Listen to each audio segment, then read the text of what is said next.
Hey, what's up, y'all? It's Darius from DariusCooks.tv, and this is the video everybody's been waiting for. In this video, I'm going to talk to you about how I made $110,000 over the last 9-ish days from a public beef that I didn't start. So two things though I do want to preface. The first is the pollen here is insane. My Benadryl has kicked in, but I got a little bit of residual stuff going on. So if my throat becomes a little scratchy or my eyes a little watery, it's because of the allergies. And then the second thing I want to preface with is just letting you know this. If you are the subject of a public attack or beef, as I'm calling it for this particular situation, you got to understand that the beef is not about you. The attack is not on you. Yes? The attack is on the greatness that lies inside of you. So what happens is that social media is definitely the highlight reel. And most people share about 20% of their actual real life on social media. And people who judge that, they judge it at 100%, right? So basically what ends up happening is people are making a 100% analysis on 20% of the information. So obviously that is not going to add up and that won't make much sense. So just using that framework to understand that the attack is on the greatness, the attack is on the gift. All you're doing, or all you have to do, is be obedient, right?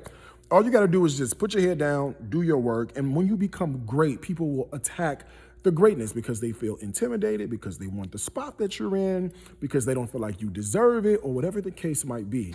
But you know, if people were working as hard in their own life or in their own brand or in their own business, then they wouldn't have time to really focus on what you have going on because they're focused on making sure their grass is green as well. Yes? So just understand that the attack is not a personal attack. Don't take it personally. It's on the gift that you have inside of you and builds the shit out of your character. All right? So let's get into it. Let's talk about monetization 101, the public beef. All right? So there are three specific areas that I want to focus on when it comes to revenue. The first is ad revenue. The second is website revenue. The third is, the first is ad revenue.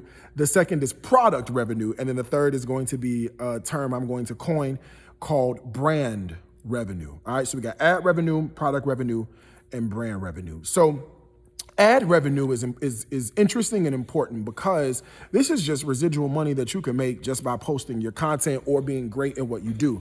So what happens is that brands, major or minor, want to get in front of the audience that you have influence over. So what they'll do is they will pay money to have their advertisement shown to your community. And in many cases, that can be split. The money they pay can be split between you and the platform that the videos are hosted on or the content's hosted on, or it could be paid directly to you. But in this situation, I'm gonna break it down a little bit. So the first way we talk about ads is on website, right? So we have website traffic. So if you go to DariusCooks.tv and you just scroll, you're going to see ads on DariusCooks.tv. All you gotta do is scroll past the ads and I get paid for you scrolling past the ads, or if you click on the ad, I get paid from that as well. So, you know, if you have folks headed over to your website and you don't have any ads set up, are you missing out on money, or do we have money left on the table? The answer is an unequivocal yes, we do. So over the last month, I've seen an increase in traffic to my website for 35%. So typically I get a check from my ad partner on my website. About $15,000 a month is what I typically make just from website ad revenue. But because people have been nosy, or people are looking to see what's on your site or tear your site apart or whatever the case may be, they're adding to this increase in revenue, right? So now I've seen 35% increase, which means that we can estimate the payout. Typically it's $15,000. Now it's going to be an additional $5,250. So you're looking at now a nice hefty $20K for the month for people just being nosy and just going on to your site. So again, any publicity can always be, tailored to be great publicity. And in this case, this is what it pans out to be, which is fantastic, right? The second way you monetize is through live stream ads. Live stream is a huge part of my brand platform, my brand concept. Whenever I live stream, I'm live streaming on Instagram, on YouTube, 2 Facebook accounts, YouTube, and TikTok all at the same time, which is outstanding. When you do that, you can actually get revenue from Facebook and Instagram and YouTube from just your live streams, right? And not just the live streams while they're live, but the live streams on the replay as well. So that's why I make sure that when I do my live streams, they are popping, because the more people who are in, you cross over to qualifying for new tiers of ads being shown. The more people that see the ad, the more revenue you make just from doing your content, just from being great at what you do. So let me break down what that looks like for you from Facebook. And there's also on the brand monetization worksheet, there's also a little formula, top section all the way to the right, that talks about and walks you through how to do this, right? So for the month of May, I get 2 payouts from Facebook a month. One is on or around the 3rd. The second is on or around the 21st. So on the 3rd of May, I got a check for $5,002.75. And then I got another check from them for $2,300 on the 21st of May, right? So I got a total of $7,302.75. But what's happened now is I've had an increase to traffic. So if I look at the metrics on Facebook, I can look at the posts, the reach, right? So how many unique individual accounts see the post? And you want to juxtapose that or compare that with how many people actually engage in the post. So I had 23,528,034 people actually see my content in that particular month.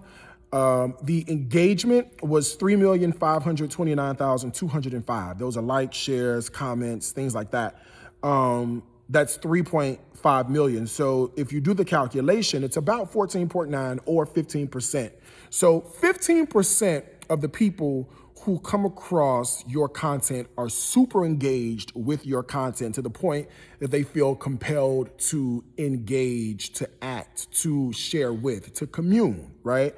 Which I think, again, is all great and fantastic work, because now you could take that 15% as a metric on how you move forward in life. So typical rate of conversion between comments to cash is somewhere around 8 or 9%. The fact that I'm doing 15 is amazing. So if I have a particular financial goal, I can back into what the effort looks like to reach that financial goal. Now that I know that 15%-ish becomes the benchmark on basically how to make that happen. So that's a really cool way for you to look at your Facebook and determine how you basically back into what your ad revenue could look like, right? And the same thing happens on YouTube. YouTube is definitely a lot less, but in the last 28 days, I've added 1,772 subscribers, which is amazing, right? And in the last 28 days, I've had 104,000 minutes of my content being consumed. That's the last 28 days. I get about $3,500 a month from YouTube based on ads, but with the spike now in what's happened, the estimated revenue is looking to be about $5,600. So not bad. What is that, 40%, 50% increase? So not bad at all. Which, when you start to add it all up, so you take the 10,954 coming from Facebook, when you take the additional $5,020 coming from my website, and when you take the uptick in subscribers and uptick in views on YouTube, you come up with $36,804 in ad revenue from just basically doing your work. That's pretty much it. So, I think public beefs are pretty cool, because now what's happening is that you have an increase in traffic that you didn't have before, and now you can actually monetize off of that particular increase, which is amazing, right? So the second piece I want to talk about is product revenue. So the first was ad revenue. Now we're talking about product revenue. So what I typically do is, if you get on my nerve, I will create a discount code, and the discount code will be your name, yes? And so this happened in 2020, happened again in 2021. So I'll tell you the numbers from 2021, which are disappointing because I didn't realize I had this much power, if you will. and then I'll tell you 2020. So the discount code was used 2,834 times in just last or 9 days ago. The average order was $26, which came from just 6 posts of information on social media, which revenue to $73,684. Okay, $73,684 from 6 posts because I have an engaged community. Well, it happened again in 2020 or before in 2020, but I posted about 30 or 35 posts. I used one discount code called BYWIG, BYEWIG, 3,192 times. I used a discount code SUNNY 4,222 times for a grand total of $144,948.48, which doesn't include what happened in March as well, because the code was still going. And there's like another 80 grand in March that I could associate with this incident in 2020. So you're looking at about 200, 225 as the possibility if the sales funnel is done correctly. So the first piece of this is basically you want to make an offer. So this is where you just go, hey, I have a product, here's a discount code for 40% or whatever the case may be. If you want it, here's the code, go ahead and use it. And then what happens is that you do have a part of your community that will respond to just making the offer, right? You might have to work a little harder on some other members of the community, so that's why you got 7 steps.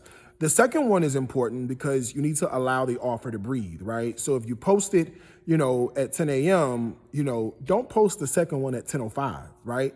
Let the second one breathe, let the first one breathe a little bit, because you need time to allow the algorithm to work. So if you don't catch them at 10, catch them at 12. Catch them at 12, catch them at 2. So you want to space out your offers when you post on social just to allow the algorithm to work and give it enough time to breathe. Yes? The third thing you do is you want to interact and engage. So that's where you want to get on the post and you want to comment back to people, or if somebody asks a question or makes a comment, you want to be able to go back and forth with them in a healthy way, because what that'll do is that'll allow your content to be seen by more people because you're engaging in the comments. So that's also super critical. The fourth piece of this is to offer a timed discount. So if you ever see me cook live before, I'll say, here's a discount code, Chardonnay, right? And the discount code is active only until I'm done with live stream. Meanwhile, I know that I got a replay potential. Somebody's gonna reference this, somebody's gonna share, somebody's gonna forward this. So it might be beneficial to not cut the code off at the end, just tell people you're gonna do it, but then somehow magically forget to cut the code off. That way, when you wake up, you have what we call sleep coin, because you have people watching it while you were actually sleeping, right? So the time discount is super important. The fifth step is follow up with an email, because the email community acts very different from your other engaged community, yes? So what happens on email is these people, they wanna hear from you, right? These people who are on email, they are connected. They know if you have an announcement, you're gonna email them. So in their minds, they are solidified as it pertains to your brand. So you can't forget about this subset of people. They're not gonna be all on your live streams. They ain't gonna be reading every post because they have elected to connect with you via email. Now, if it just so happens that they see something, they might engage, but their loyalty is in the inbox, right? Yes. So it's always nice to make this sort of full circle when it comes to making an offer via email, okay?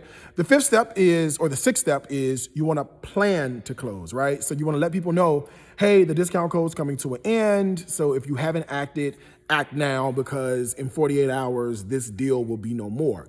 And for a lot of people, that will prompt them to go, okay, I forgot about it, let me go do it right now, or I was on the fence, but now I need to just hone in and make it happen.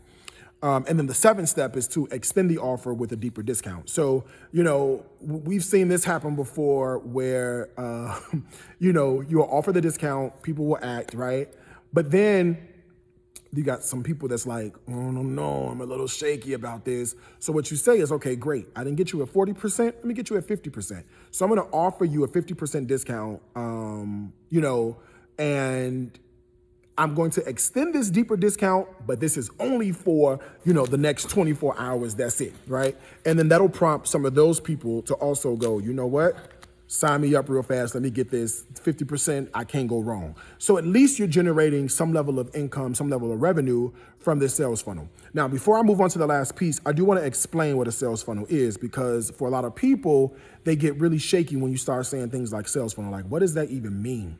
So you know what a sales funnel is, you just don't think you know what a sales funnel is.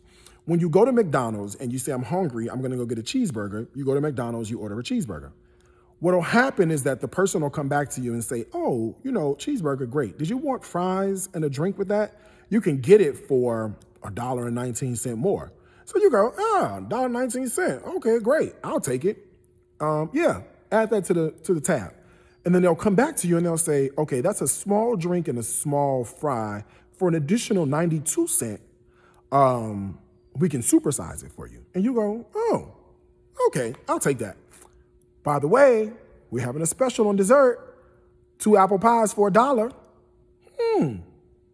I guess I can eat one now and one later. Sure. So you walked in to spend $1.25. You walk out spending $7 because of a way a sales funnel worked. It's really just a way to increase value in the product that you're getting, such that you would want to spend more money, which is what companies want. They're in the business to make money. They want you to spend money, so they offer you a process similar to that. So that's what a sales funnel is. And that's how I use a sales funnel to generate extra income in my business. All right, and then the last piece of this is what we call brand revenue. This is sort of a tricky term, and I don't really have a whole lot of time to get into brand revenue, because to really explain this would require a couple of weeks of training. But essentially, it's very difficult to see the correlation between branding and revenue, right? So typically, a person who's analytical could say, I'm going to spend $5,000. $5,000 is going to net me $25,000, right? The problem you have with that is that it doesn't always happen that way. So because it doesn't happen that way, people go, I don't really know if branding works. I don't know what that's all about. The branding is just the foundation, right? It's everything you do solidifies the foundation so that you could build on top of it, right? Without branding, it's hard to do anything. So what do I mean by that? Well, when was the last time you saw something for the first time on social media and you go, let me buy it. I'm in 150%, sign me up. Never happens that way, right? It takes you a few times of seeing something or a few interactions, and you have to really have a connection. If you don't believe you have to have a connection, look at this example. Walmart and Target sell the exact same thing within reason. Half of the population loves Target, hate Walmart. Half of the population loves Walmart, and they hate Target. The difference in the people that are shopping at these stores is they have what's called an emotional connection to these brands. So you spend money where you are emotionally connected. It is a no-brainer. If my cell phone dies and goes to cell phone heaven right now, I'm not shopping around for a cell phone. I'm going to the Apple store, right? If my laptop dies, I'm not fooling around. I'm going right to the Apple store, because that's what branding is. Whenever anybody has a need, you want them to say your name, right? Think about you, and that's where they're going to spend their money. So that's really what branding is, about creating this emotional connection that really makes sense and really draws people in to your brand, right? So an engaged community is the result of branding properly. And so because of that, you get 4 main things. You get testimonials, you get a reference or a referral for your products, you get the evangelism of your values, and you get to have, it's a bit of a refuge, right? What does that look like in return? So because you have testimonials, obviously you have increased sales. Because you have a referral to your products, now you created a trusted environment. Because you have evangelism of your values, now you have the affirmation that you are now serving the correct community, the correct tribe.